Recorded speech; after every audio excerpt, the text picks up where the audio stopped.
AC वैसे चलाओ, बड़े गर्मी हो रखी है।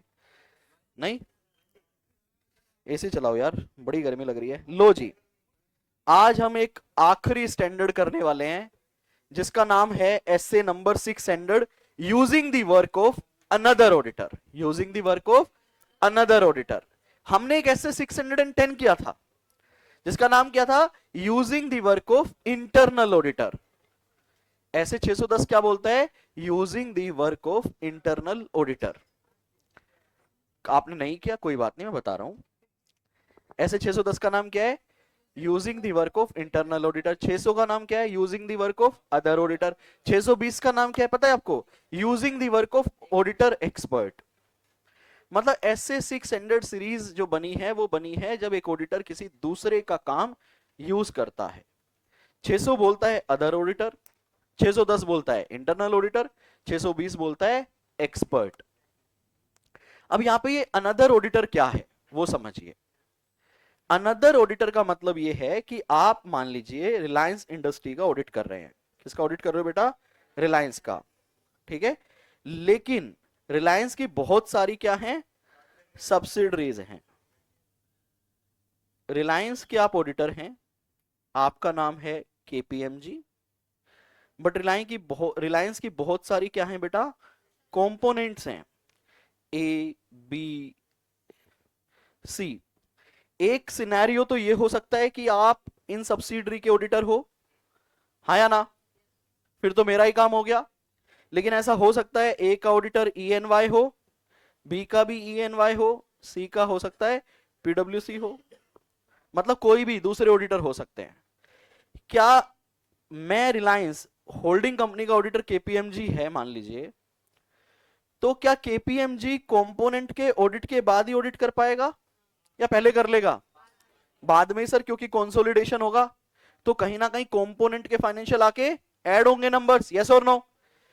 तो इसका मतलब यह है मुझे वेट करना पड़ेगा कि भाई जब ईवाई और पीडब्ल्यूसी अपना काम खत्म कर लेंगे तब मेरा काम चालू होगा। तो ऐसे तो मैं वेट ही करता रह जाऊंगा कि कब वो लोग ऑडिट करके रिपोर्ट बनाएंगे, कब मैं देखूंगा, यस और नो। तो एक रिलायंस की पता है आपको 1000 से ज्यादा सब्सिडरीज भी हो सकती हैं, 1000+ सब्सिडरीज भी कंपोनेंट्स हो सकते हैं। तो क्या मैं 1000 ऑडिट रिपोर्ट को देखूंगा, 1000 कंपोनेंट का ऑडिट करूंगा, मतलब उसको चेक करूंगा, पॉसिबल ही नहीं है। इसका मतलब मेरे लिए, प्रिंसिपल ऑडिटर के लिए या मेन कंपनी के ऑडिटर के लिए सबसे पहला काम हो जाता है identification of material component. Identification of material component कि भाई इस कंपनी की material subsidiary, material associate, material joint venture क्या है, मुझे वो बताओ। क्योंकि उन पे तो मैं स्पेशल फोकस दूंगा, बट जो मटेरियल ही नहीं है, जिसके नंबर छोटे छोटे हैं, जिससे मुझे कोई फर्क ही नहीं पड़ता, उनको मैं ध्यान में नहीं रखूंगा, हालांकि नंबर उनके भी आके कंसोलिडेट हो रहे हैं। बात समझ आ रही है। ऐसे मैंने आइडेंटिफिकेशन कर ली 10 सब्सिडरी या 10 कंपोनेंट्स जिनका मैं चाहूंगा भैया ऑडिट रिपोर्ट टाइमली कंप्लीट हो जाए, क्योंकि वो सारी क्या है, मटेरियल है। तो यहां पे टेक्निकली देखा जाए तो ए बी सी जो बाकी एंटिटी है, यहां पे जो रिस्पॉन्सिबिलिटी है वो ईवाई और पीडब्ल्यूसी की है। लेकिन कहीं ना कहीं मेरी रिस्पॉन्सिबिलिटी भी तो है, क्योंकि इनके फाइनेंशियल आके मर्ज होंगे और होल्डिंग को साइन कौन करेगा, केपीएमजी। तो अल्टीमेट रिस्पॉन्सिबिलिटी किसकी भी है भैया, लेकिन जो कंपोनेंट किसी दूसरे ने ऑडिट किया है उसका मेरे से कोई लेना देना, लेकिन सिंस मेरे नंबर के साथ आके मर्ज हो रहा है तो मुझे देखना पड़ेगा। तो यहां पे आप मुझे बताओ चैलेंजेस क्या क्या हैं, दो चीजें बताओ। जब एक्सेप्ट करूंगा मैं क्लाइंट को, प्लानिंग से चलते हैं बिल्कुल शुरू से, जब मैं केपी रिलायंस का ऑडिट अगर केपीएमजी के पास आता है, मेन कंपनी का, इंडस्ट्रीज का, तो आपको क्या क्या देखना चाहिए। सर ऑलरेडी मैं से 220 में आपको सब समझा चुका हूं, लेकिन हम बहुत आगे आ चुके हैं। अब आप उस सेंस से सोचकर बताओ कि उसकी बहुत सारी सब्सिडरीज हैं, तो आपके माइंड में क्या आएगा ये बताओ सोचकर, एक्सेप्ट करने से पहले।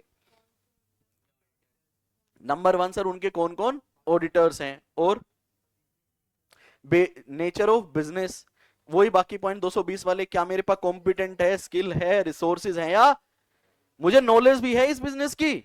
मतलब आप ये कह रहे हो सर 220 वाले तो सारे पॉइंट देखेंगे ही देखेंगे।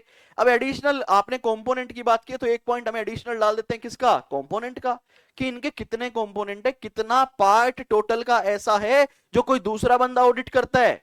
देखना पड़ेगा ना एक्सेप्टेंस के टाइम पे। बिल्कुल सर। साथ ही साथ आपको प्लानिंग में भी अब आपके थोड़े पॉइंट ऐड हो जाएंगे, जो प्लानिंग करते हैं हम, चैप्टर 2 मैंने आपको पढ़ाया था। बताओ क्या पॉइंट ऐड होगा प्लानिंग में? सर अब ना आपको कोऑर्डिनेशन करना पड़ेगा उस दूसरे ऑडिटर के साथ, अदर ऑडिटर के साथ।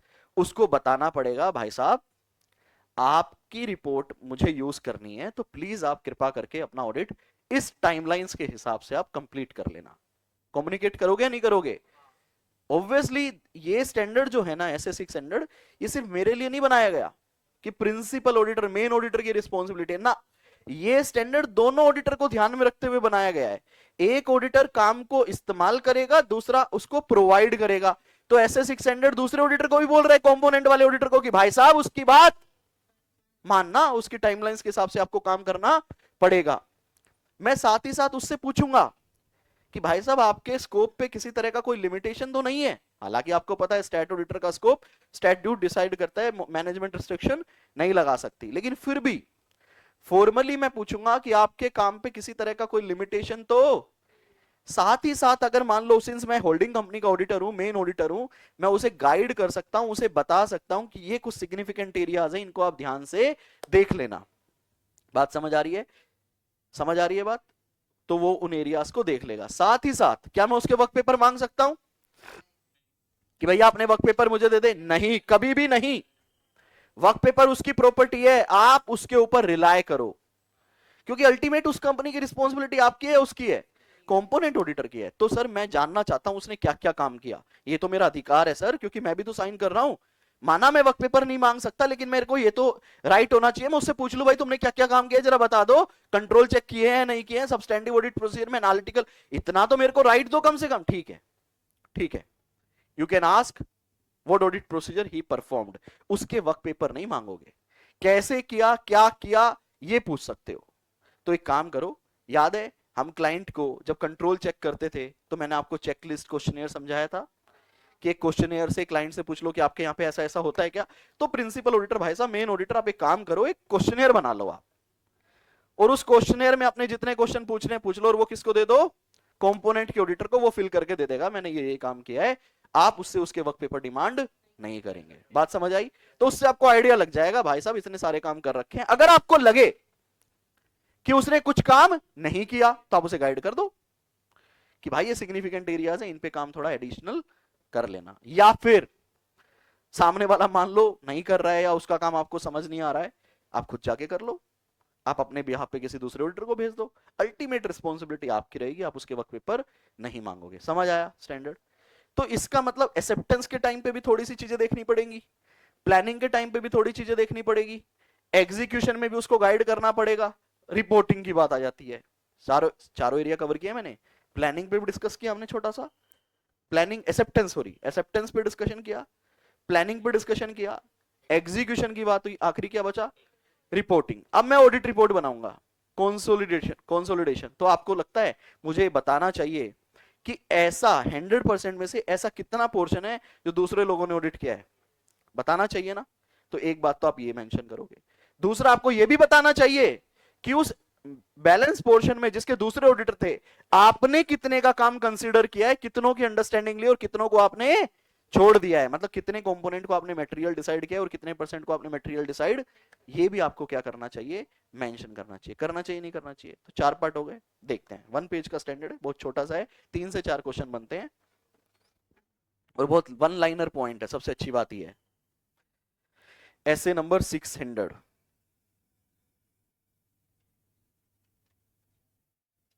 ऐसे नंबर 610 ऑलरेडी यूट्यूब पे भी है, आपकी ड्राइव पे भी है।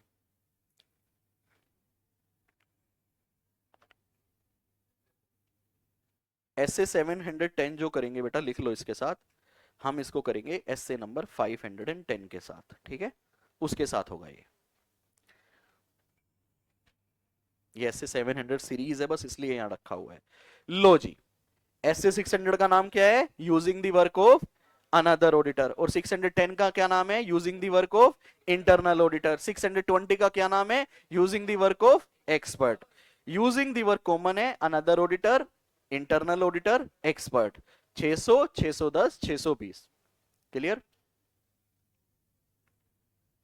पहला। कंपोनेंट का मतलब क्या है सर? सर डिवीजन है, ब्रांच हो सकती है, सब्सिडरी हो सकती है, ज्वाइंट वेंचर हो सकता है, एसोसिएट हो सकता है। देखिए component any branch division subsidiary joint venture associate whose financial statement information is used in the financial statement of client. Principal auditor कौन है? Auditor of client. In our example auditor of Reliance KPMG. Another auditor auditor of component of client. In our example ENY PWC. Applicability बताओ इस standard की किस पे है? जो material component है उस पे ये स्टैंडर्ड आपको गाइडेंस देगा। This standard is applicable to material component with reference to financial statement as a whole, not applicable to joint auditor or predecessor auditor. What is joint auditor? What is joint auditor? Sir एक ही company का, रिलायंस का ही auditor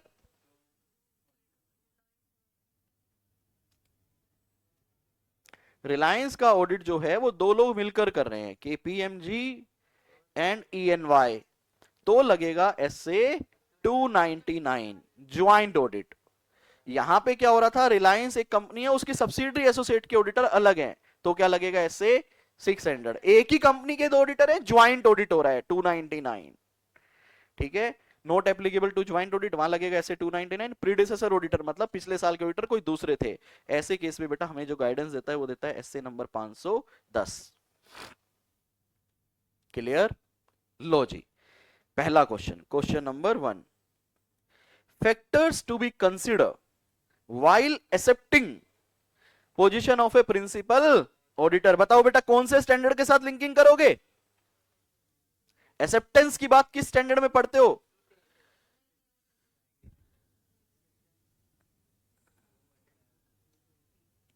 to 220 का पहला ही paragraph acceptance है। ठीक है, तो कहता है एक्सेप्टेंस के टाइम आप क्या क्या देखोगे, तो आप ऐसे 220 के पॉइंट से भी लिंक कर सकते हैं। सबसे पहले क्या कहता है?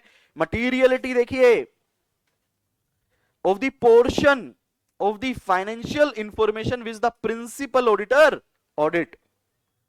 भाई टोटल 100 है, 70 कोई दूसरा कर रहा है, अपने को कितना ऑडिट करना है, तो वो पोर्शन देखो उसका मटेरियलिटी कितना है। क्लियर? पहला पॉइंट क्लियर है भाई, अपने को कितना ऑडिट करना है? 70% दूसरा कर रहा है, मतलब 30% अपने को करना है। उसका बाद क्या कहता है? वही ऐसे 220 वाले point, the principal auditors degree of knowledge regarding the business of the component. क्या मुझे कंपोनेंट्स वगैरह के बिजनेस की नॉलेज है भी या नहीं है? The ROMM in the financial statement of the component audited by other auditors. समझ आया? उसके बाद क्या कहता है?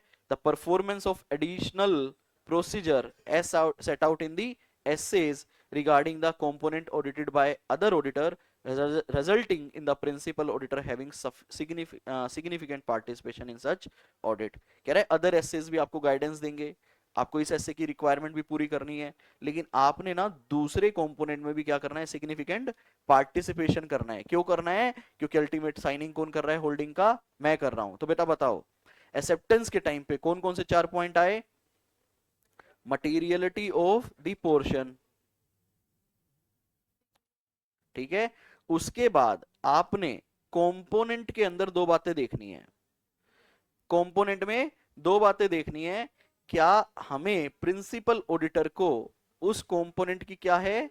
नॉलेज है या नहीं है। दूसरा, उस कंपोनेंट का रोमम कितना है, ये बातें आप देख लो एक्सेप्टेंस के टाइम पे। तीसरी मेन बात आती है कि आपका क्या होना चाहिए? Significant participation. याद रहेगा? 4 पॉइंट है किसके टाइम पे? एक्सेप्टेंस के टाइम पे। क्वेश्चन नंबर 1 क्लियर है बेटा? क्लियर है? क्वेश्चन नंबर 2 कहता है consideration by principal auditor. Principal auditor क्या क्या कंसीडर करेगा? पहला क्या कहता है? Principal auditor is entitled to rely upon another auditor provided he exercise due skills and care and there is nothing to doubt. आप उस पर रिलाय कर लो, लेकिन ये मतलब नहीं है कि आप आंख ही बंद कर लो। समझ? रिलाय का मतलब क्या है? रिलाय का मतलब है रिलाय कर सकते हो, मतलब उससे ये मत पूछो कि तूने एक्चुअल में फिजिकल वेरिफिकेशन क्या नहीं किया, बता कैसे, इतना नहीं। आप देख लो कि उसने फिजिकल वेरिफिकेशन किया या, लेकिन ये मत करो कि आंखें बंद कर ली कि हाँ उसने किया ही होगा। दोनों में डिफरेंस है। रिलाय कर सकते हो, रिलाय कर सकते हो उसके तरीके पे कि उसने किया। अगर वो बोल रहा है मैंने किया है, तो मतलब एक्चुअल में किया होगा, लेकिन पूछना आपकी जिम्मेदारी है। समझ आया? तो देखो क्या कहता है, you are entitled to rely, but there is nothing to doubt and you have exercise due skills and care. बात समझ आई? पहला पॉइंट क्लियर है। और क्या कहता है, कहता है आप एडवाइस करना उस कंपोनेंट के ऑडिटर को। यहां पे कोई बड़ा छोटा नहीं है, आप ये नहीं बोल सकते कि कंपोनेंट का ऑडिटर छोटा है, लेकिन यहां पे रिस्पॉन्सिबिलिटी आपकी ज्यादा है, क्योंकि आप होल्डिंग का साइन कर रहे हो जिसके फाइनेंशियल आके मर्ज होंगे। तो आप कंपोनेंट के ऑडिटर को गाइड कर देना, क्योंकि आप ओवरऑल बिजनेस को देख रहे हो। क्या गाइड करें कि आप भैया उसकी रिपोर्ट को यूज करने वाले हो, पहली बात तो आप उसे ये बताना। दूसरा, आप उसे बताना कि कौन से एरिया ऐसे हैं जहां पे क्या चाहिए, स्पेशल कंसीडरेशन चाहिए। तीसरा, टाइम टेबल की बात कर लेना। चौथा, अगर आपको कोई significant accounting, auditing and reporting की रिक्वायरमेंट बतानी है, वो रिपोर्टिंग रिक्वायरमेंट भी बता देना, ताकि वो उन चीजों को क्या करे, कंसीडर करे।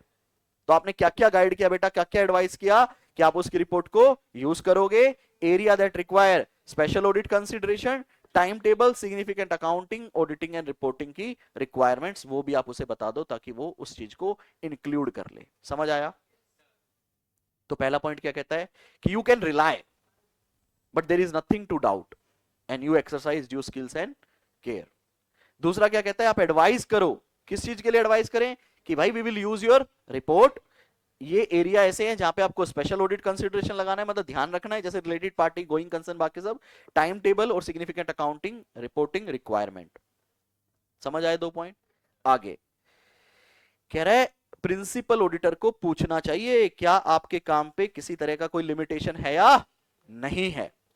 उसके बाद कहता है auditor should consider his finding, अगर उसकी कुछ फाइंडिंग्स है तो वो कंसिडर करे, and he may discuss with him and branch official, वो चाहे तो उन फाइंडिंग के रिगार्डिंग ऑडिटर से बात कर सकता है। सर यहां पे अगर ऑडिटर उसको कुछ बताएगा, कॉन्फिडेंशियलिटी ब्रीच नहीं हो रही?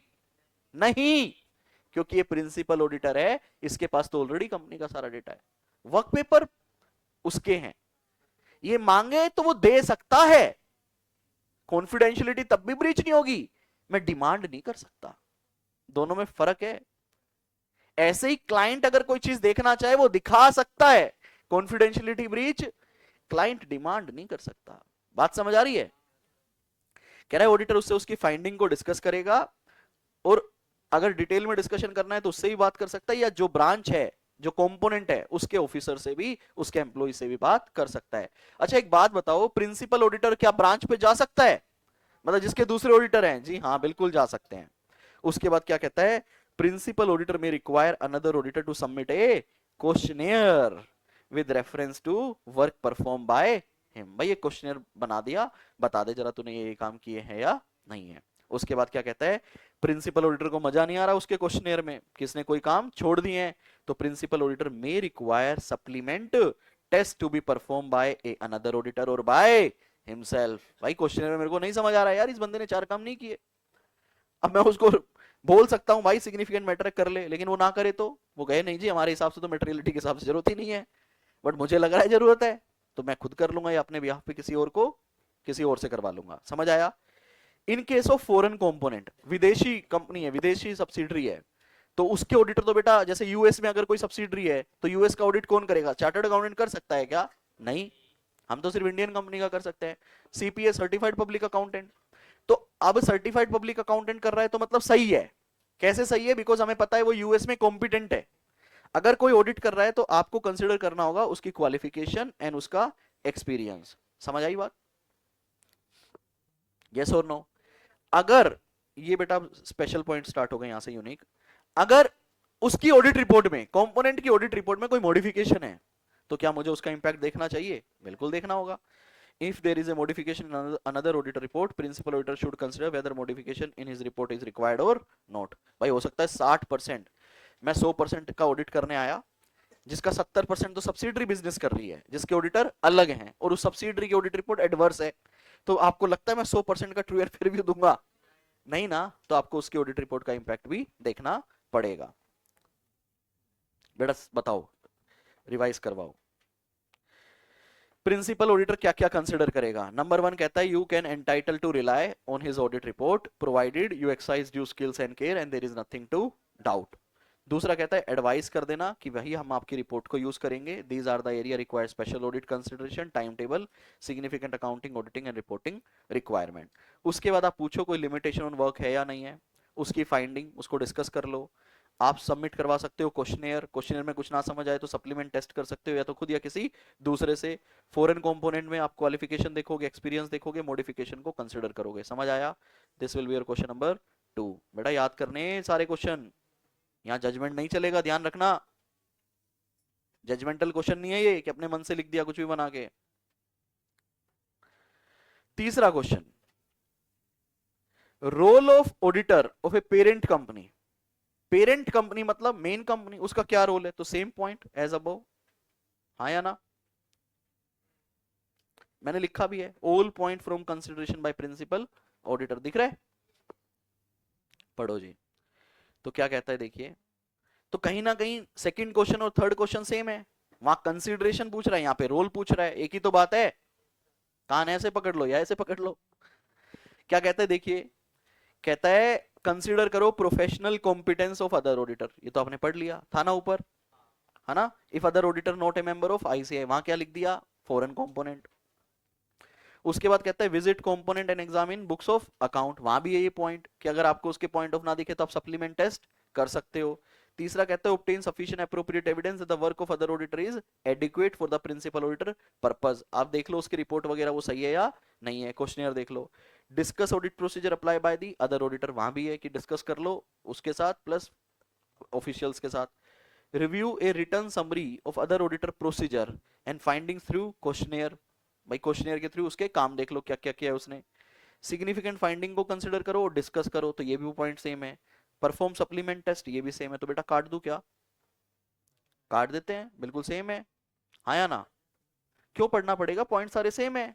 अब इसी को ही क्या करो, कंसिडरेशन या रोल बाय प्रिंसिपल ऑडिटर, हाँ या ना? सेम ही तो पॉइंट है। कंसिडरेशन आए चाहे रोल आए, यही रहेंगे। यस और नो? लो जी, यहां पे बस मैंने आपको दो क्वेश्चन करवाए, किसके रिगार्डिंग? Principal auditor. देखो यहां दो ऑडिटर हैं, यहां कितने ऑडिटर हैं? एक ऑडिटर है ये, एक ऑडिटर और है,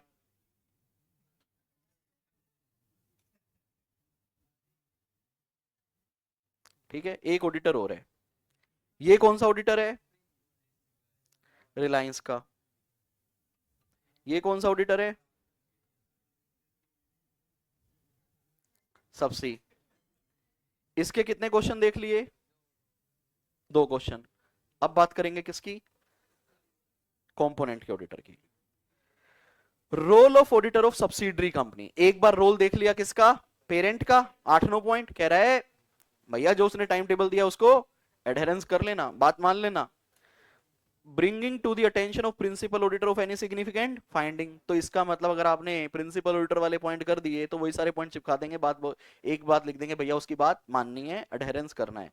compliance with relevant statutory requirement, response to the detail questionnaire, बेटा वही पॉइंट है तीनों, तो वहीं से निकल के आएगा। ये है आपका तीसरा क्वेश्चन। यही कोऑर्डिनेशन का जो पॉइंट है ये आप ई पॉइंट बना सकते हो, ये भी एक तरह से उसकी रिस्पॉन्सिबिलिटी है कि भाई अगर वो बात कर रहा है तो उसके साथ कोऑर्डिनेट करे। Another auditor should also share important information with principal auditor and properly coordinate with him. तो मैं कहूंगा कि आप यहाँ पे 4 पॉइंट मत रखो, इसको एज ए ई पॉइंट आप बना लेना, ठीक है? खत्म बेटा। तो एक ही क्वेश्चन है, कितने क्वेश्चन है? एक क्वेश्चन यहाँ पे आता है और इसका आंसर यहीं से निकलता है। क्या दोनों को डॉक्यूमेंटेशन करना पड़ेगा? तो documentation by principal auditor and reporting by principal auditor, documentation other auditor भी करेगा। देखो जी, डॉक्यूमेंटेशन पे क्या क्या आएगा? Component audited by another auditor, इस चीज को डॉक्यूमेंट करो। Audit procedure adopted and evidences obtain, मैंने क्या क्या ऑडिट प्रोसीजर लगाए, क्या क्या एविडेंस ऑब्टेन किए। Conclusion that particular component is not material, अगर मैंने किसी कंपोनेंट को मटेरियल नहीं बोला उसका conclusion and reason. Manner of dealing with the modification in another auditor report, अगर किसी रिपोर्ट में मॉडिफिकेशन थी उसको मैंने कैसे डील किया। Question number 4, reporting by principal auditor. Principal auditor should qualify और डिस्क्लेम हिज ऑडिट रिपोर्ट, कब भैया? जब कंपोनेंट में क्या है? क्वालिफिकेशन है और उसका इंपैक्ट है, ठीक है? और दूसरा, मैं दूसरे ऑडिटर की रिपोर्ट भी नहीं यूज कर पा रहा और अपने खुद के ऑडिट प्रोसीजर भी नहीं लगा पा रहा, and that component is material. Principal auditor should qualify disclaim his audit report if he can't use another auditor work procedure. मैं यूज ही नहीं कर पा रहा हूं. Further, can't able to perform sufficient appropriate audit procedures. There should be a statement of division of responsibility. ये दो case हो गए जब आप मॉडिफाई करोगे. उसके अलावा एक मैंने बता दिया.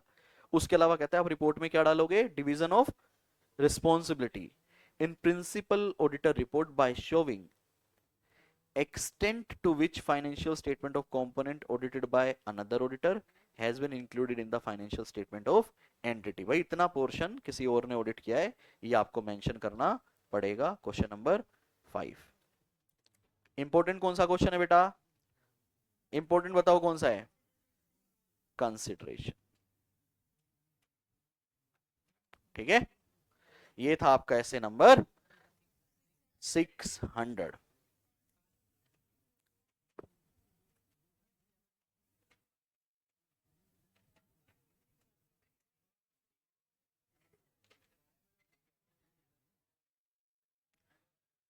समरी सिर्फ हाफ पेज में है, सिर्फ एक ही क्वेश्चन कवर किया है मैंने, कंसिडरेशन बाय प्रिंसिपल ऑडिटर. लेकिन आप बच्चों के लिए मेरी एडवाइस है, आप चार्ट बनाए तो आप पांचों क्वेश्चन को कवर करना. ठीक है, ठीक है ना?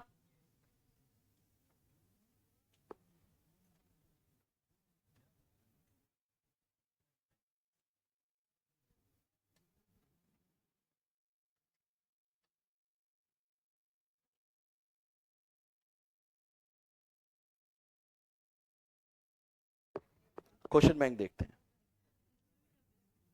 क्या कह रहे हो?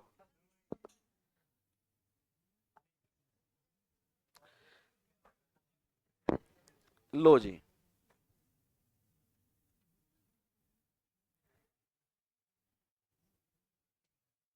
मैं सिर्फ क्वेश्चन रीड करूंगा. ठीक है, ये क्या हो रहा है?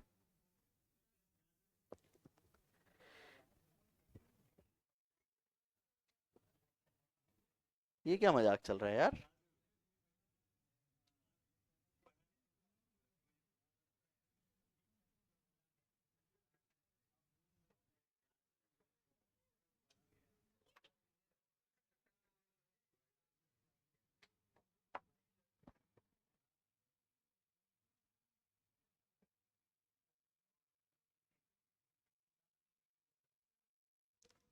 पढ़िएगा, ये मैं आपको नवंबर 2023 तक के क्वेश्चन करवा रहा हूं पहले. ठीक है, पुराने question. The auditor report shall include a section with a heading. कह रहा है audit report should include a section with a heading responsibility of management for the financial statement. Essay 200 explain the premise relating to the responsibility of management and where appropriate those charged with governance. Essay 200 बताता है management की responsibility and दोस्त charge with. Premise का मतलब है base, किस base पे वो काम करते हैं. एंड वेयर अप्रोप्रिएट दोस्त charge with governance on which an audit is conducted in accordance with essays is conducted. Explain. बताओ बेटा क्या पूछ रहा है ये? क्या पूछ रहा है? Responsibilities of management. क्वेश्चन दोबारा पढ़ो. मेरे को आपके फेसेस से लग रहा है कुछ बच्चों को क्वेश्चन नहीं समझ आया. क्वेश्चन दोबारा पढ़ो. बिना समझे आगे बढ़ेंगे तो आप दोबारा तो पता नहीं क्वेश्चन बैंक करोगे नहीं करोगे. तो एक बार दोबारा पढ़ लो ना कि पेपर का क्वेश्चन है ये. भैया पेपर ये नहीं कहेगा please explain responsibility of management, वो लिखेगा एक्सप्लेन. वो एक्सप्लेन भी नहीं लिखेगा, कई बार तो फुल स्टॉप कर देगा. सोचते रहना भाई क्वेश्चन में किस चीज के बारे में बात हो रही है. क्वेश्चन साफ साफ बोल रहा है ऑडिटर रिपोर्ट के अंदर एक सेक्शन आएगा रिस्पॉन्सिबिलिटी ऑफ मैनेजमेंट. ठीक है, ऐसे 200 बताता है premise relating to the responsibility of management where appropriate those charged with governance on which an audit is accordance with SAs conducted. Explain. तो क्या किसका डिस्कशन चल रहा है? Responsibility of management. हालांकि सिर्फ इसने बताया कि मैनेजमेंट फाइनेंशियल बनाती है, लेकिन उसके अलावा भी तो मैनेजमेंट की रिस्पॉन्सिबिलिटी होती है ना बेटा. आपने क्या करना है, सारी रिस्पॉन्सिबिलिटी को मेंशन कर देना है. ठीक है, क्लियर है बेटा? भाई फाइनेंशियल बनाना भी आपकी जिम्मेदारी है, इंटरनल कंट्रोल लगाना भी आपकी जिम्मेदारी है, गोइंग कंसर्न देखना भी आपकी जिम्मेदारी है. ट्रू एंड फिर कितने पॉइंट थे? 4. ऐसे नंबर 700. लेकिन यहाँ पढ़ते हैं तो ऐसा लगता है 200 का क्वेश्चन है. हाँ या ना? यस और नो? लेकिन रिस्पॉन्सिबिलिटी ऑफ मैनेजमेंट के पॉइंट कहाँ दिए हैं आपको? 210 में भी दिए हैं सेम पॉइंट. आया ना? तो ये सिर्फ कंफ्यूज करने के लिए दिया जाता है कि देखो ऐसे 200 बताता है कि आपका प्रीमाइस क्या है मैनेजमेंट का, लेकिन रिस्पॉन्सिबिलिटी ऑफ मैनेजमेंट कहाँ पढ़ते हो? मैंने इसीलिए आपको क्वेश्चन मार्क करवाए हैं कि पेपर में जब क्वेश्चन आएगा तो आपने अगर ये क्वेश्चन मार्क किए हुए मेरे लिस्ट बना रखी है तो आपको याद आ जाएगा कि सर ने ऐसे 700 में बकायदा एक क्वेश्चन बनवाया है किसका, रिस्पॉन्सिबिलिटी ऑफ मैनेजमेंट। ठीक है, क्या कह रहे हो?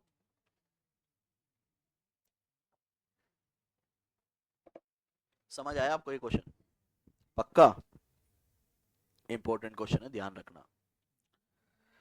अगला question, what constitute A true and fair view is the matter of auditor judgment in the particular circumstance. In order to ensure true and fair view, auditor has to review certain points. Mention any such 5 points in brief. कौन सा बताओ? वो वाला opinion form करने वाला point है भाई। True and fair view क्या है? ओपिनियन। कह रहा है ओपिनियन फ्रेम करते टाइम आप क्या देखोगे, कोई 5 पॉइंट बताओ। पेपर में ना माथा पकड़ के ही बैठे रहोगे, अगर दिमाग नहीं चलाओगे तो अपना ये भूल जाओ, ऐसे आपको सीधी किताब की लाइन देने वाला है।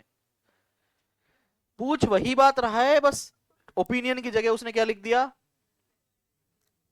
5 पॉइंट आ गए। क्लियर है? क्वेश्चन समझ आया किताब से कौन सा है? Consideration bye auditor while forming an opinion. Clear? चलो आगे। In order to form an audit opinion as required by SA 700, the auditor shall conclude as whether the auditor has obtained reasonable assurance, कोई नहीं, reasonable assurance about whether the financial statement as a whole are free from material misstatement, whether due to fraud or error. Explain the conclusion that the auditor shall take into account, क्या conclusion frame करेगा. Also explain the objective of auditor as per SA 700. objective में 4 point आते हैं, क्या क्या conclusion frame करेंगे, number 1, उसके अलावा की ऑडिट मैटर डालेंगे, उसके अलावा एम्फेसिस ऑफ ओएम डालेंगे, और मॉडिफिकेशन की बात है तो मॉडिफिकेशन करेंगे। ओपिनियन फ्रेम करने की भी बात हो रही है कि आप ओपिनियन फ्रेम करोगे तो ओपिनियन फ्रेम करते टाइम क्या क्या देखोगे वो बात भी आपने लिखनी है। तो consideration bye auditor while forming an opinion, इसको तो कहां डाल के जाना, ब्लड में डाल के जाना इस क्वेश्चन को। समझ आ रही है बात? तो ऑडिट रिपोर्ट के क्वेश्चन बहुत अच्छे आते हैं पेपर में। बच्चा ना कहने को तो 24 क्वेश्चन है जिसमें से 10-12 क्वेश्चन तो की ऑडिट के हैं, 7-8 क्वेश्चन में ही आप कंफ्यूज हो जाओगे क्या पूछना चाह रहा है। 7-8 क्वेश्चन ही है, उन्हीं में ही आप कंफ्यूज हो जाओगे पूछना क्या चाह रहा है। देखो जी, अगला क्वेश्चन क्या है, when does an auditor issue unqualified opinion and what does it indicate? कौन सी ओपिनियन? अनक्वालिफाइड। अनक्वालिफाइड मतलब ट्रू एंड फेयर। तो ट्रू एंड फेयर व्यू बताना है आपने, कब देना है, ऊपर वाला ऐसे 700 के डायरेक्ट पॉइंट लिखने हैं। The auditor shall form an opinion on whether the financial statements are prepared in all material respect in accordance with applicable financial reporting framework. Explain. मेरे को लग रहा है मैं गलत करवा रहा हूं, पहले आपका टेस्ट लेना चाहिए। क्या कह रहा है? The auditor shall form an opinion on whether the financial statements are prepared in all material respect in accordance with FRF. Explain.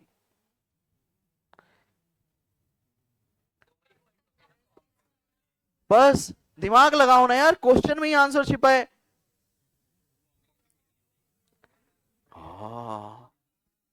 यार साफ साफ बोल रहा है, auditor should form an opinion that the financial statement are prepared in accordance with FRF and they are free from material misstatement. Explain.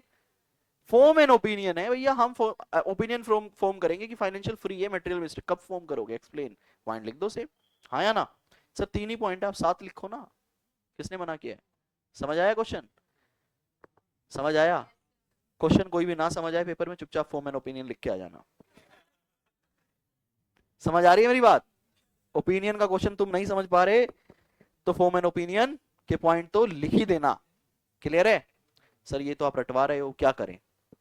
अगर आप question नहीं समझ आओगे तो छोड़ के आओगे, मुझे पता है आंसर वही है।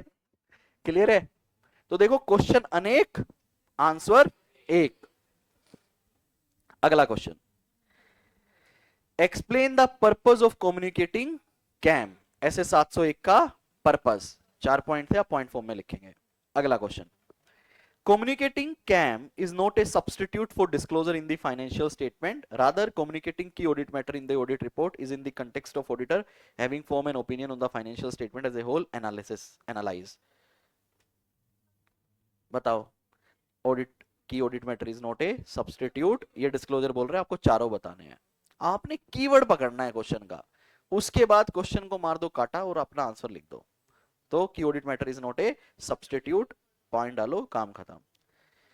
आगे, Mr. A was appointed as an auditor of X Limited. Advise him about the consideration which Mr. A shall take into account while determining CAM. कौन सा क्वेश्चन है?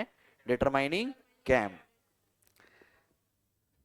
लो जी, discuss the factor affecting the decision of auditor regarding which type of modified opinion is appropriate. मतलब modify opinion देनी है, उसके factor क्या होंगे बेटा? आपको क्या देखनी पड़ेगी इसके लिए? मिसस्टेटमेंट कि उसका इंपैक्ट कितना है। तो देखो, the decision regarding which type of modify opinion is appropriate depends upon the nature of matter giving rise to the modification, that is whether the financial statement are materially misstated or in case of inability to obtain sufficient appropriate audit evidences may materially misstated, and the auditor judgment about the pervasiveness of the effect of or possible effect of the matter on the financial statement. ये दो matter होते हैं जिसके base पे मैं decide करता हूँ कि मुझे मॉडिफाई देनी है, क्वालिफाई देनी है या एडवर्स देनी है। उसके बाद सेम चार्ट बना दिया कि भाई अगर जो सिचुएशन हो उसके हिसाब से हम ओपिनियन देंगे। ठीक है, बहुत अच्छा क्वेश्चन है। तो ऑडिट रिपोर्ट का क्वेश्चन बैंक करके जाना एक बार एटलीस्ट। ठीक है, आगे क्या कहता है? Discuss the objective of the auditor as per SA 705 modification. तो ऑब्जेक्टिव आपने किया, ये 2 पॉइंट है उसके अंदर, वो डाल देना। ठीक है, आगे देखिए, what are modified report, modified क्या है? Discuss disclosure pattern when the auditor include, देखो क्या बोल रहा है, disclosure pattern when the auditor include an emphasis of matter paragraph in the audit report. जब आप ईओएम पैरा डाल रहे हो तो आप क्या क्या डिस्क्लोज करोगे? देखिए, मॉडिफाइड रिपोर्ट बता रहा है क्या है, as per SA 705 modification to the opinion in the independent auditor report as an auditor report is concern to the modified when it includes, कब कब मॉडिफाई बोलेंगे? Matter that do not affect the auditor opinion, emphasis of matter paragraph, other matter paragraph, matter that do affect the auditor opinion, कौन से paragraph होते हैं जिससे opinion, कौन से मैटर होते हैं जो, कौन से मैटर होते हैं जिससे हमारी ओपिनियन इफेक्ट होती है? क्वालिफाइड, डिस्क्लेमर और adverse. Therefore, modified report can be of two type, that is matter that do not affect auditor opinion. जब आप क्या डालोगे?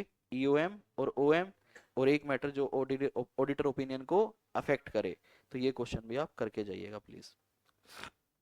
ठीक है, डिस्क्लोजर पैटर्न जब आप EOM पैराग्राफ डालते हैं, emphasis of matter paragraph. Sir ये इतने बड़े बड़े आंसर पेपर में लिखने होंगे? नहीं भैया, आप बस एक बात मेरी हमेशा याद रखना, जो एमटीपी के और जो आरटीपी के आंसर होते हैं ना, वो आपके सजेस्टेड आंसर कभी भी, उसमें पूरा कंसेप्ट एक्सप्लेन कर दिया जाता है। अगर आपको सजेस्टेड आंसर देखने हैं तो उसका सिर्फ एक ही सोर्स है, दैट इज सजेस्टेड आंसर। क्या सोर्स है? या फिर इस क्वेश्चन बैंक में जहां पे जो पास्ट अटेम्प्ट का क्वेश्चन होगा ना, वो आंसर आपका एग्जाम का आंसर है। आरटीपी एमटीपी ये सभी सब्जेक्ट पे अप्लाई होता है, वो आंसर आपके एग्जाम के आंसर नहीं होते, वो पूरे कंसेप्ट होते हैं।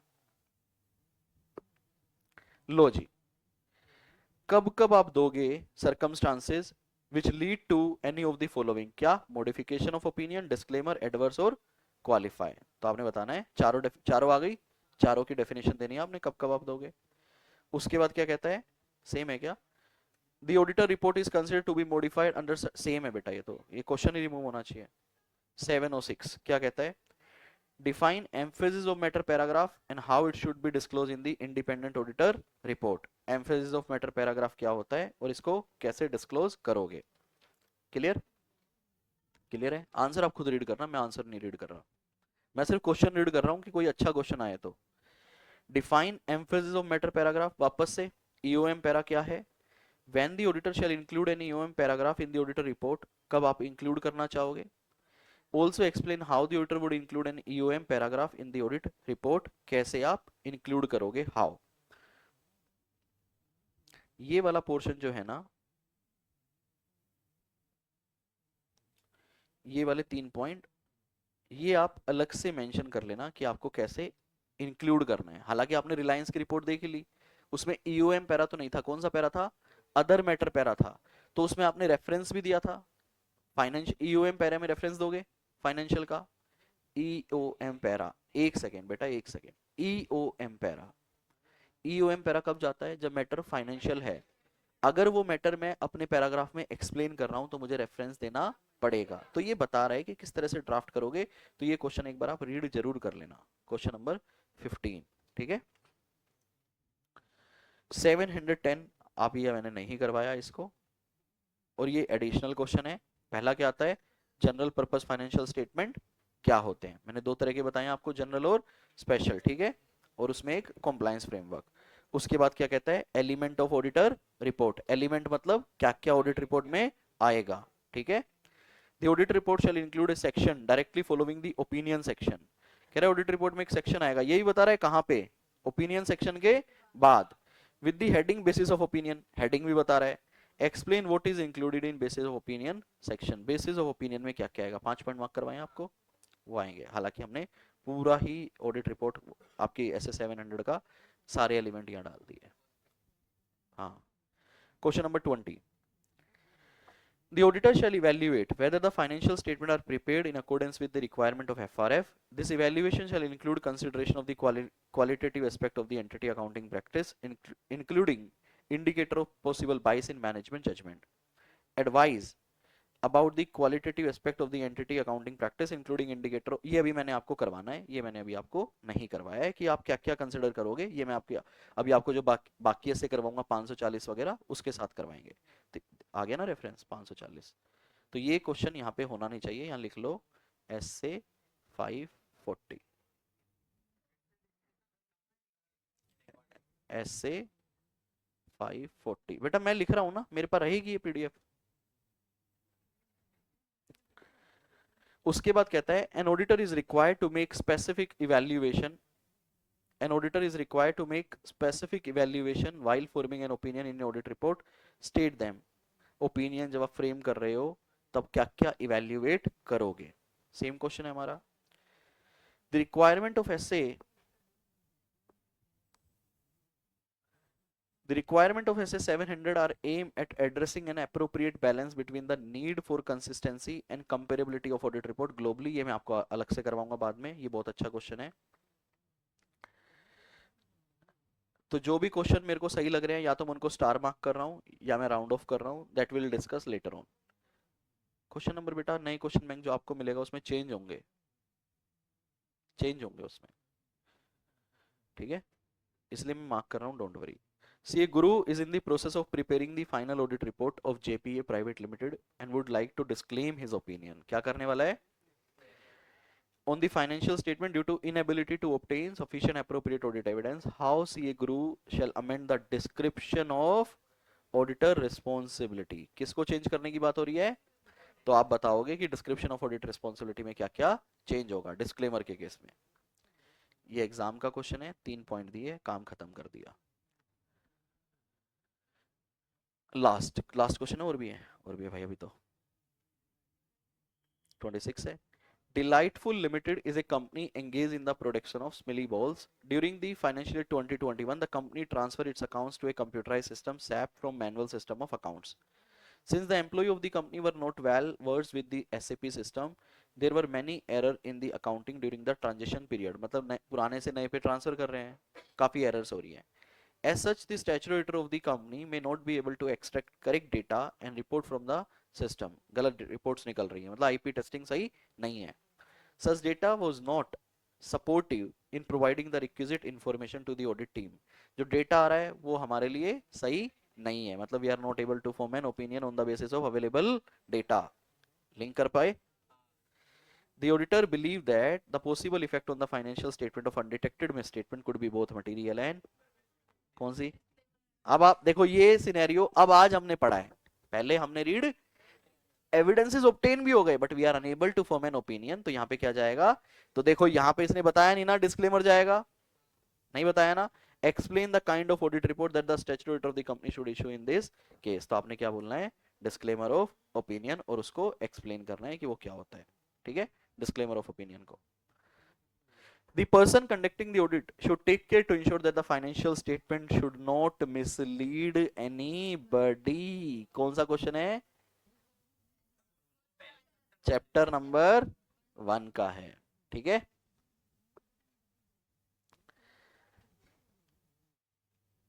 देखिएगा अगला question, NG Limited appointed CAN as the statutory auditor for financial year 21-22. Previous year auditor gave a qualified opinion. ये आपके सिलेबस में अभी नहीं हुआ है, कंपैरेटिव की बात कर रहे हैं, ऐसे 710 का क्वेश्चन है ये, कल करेंगे, ठीक है। चलो जी, आज की क्लास में इतना ही, मिलते हैं कल एक नए चैप्टर के साथ। कल कौन सा चैप्टर करवाएं आपको? चलो मैं सोच लूंगा।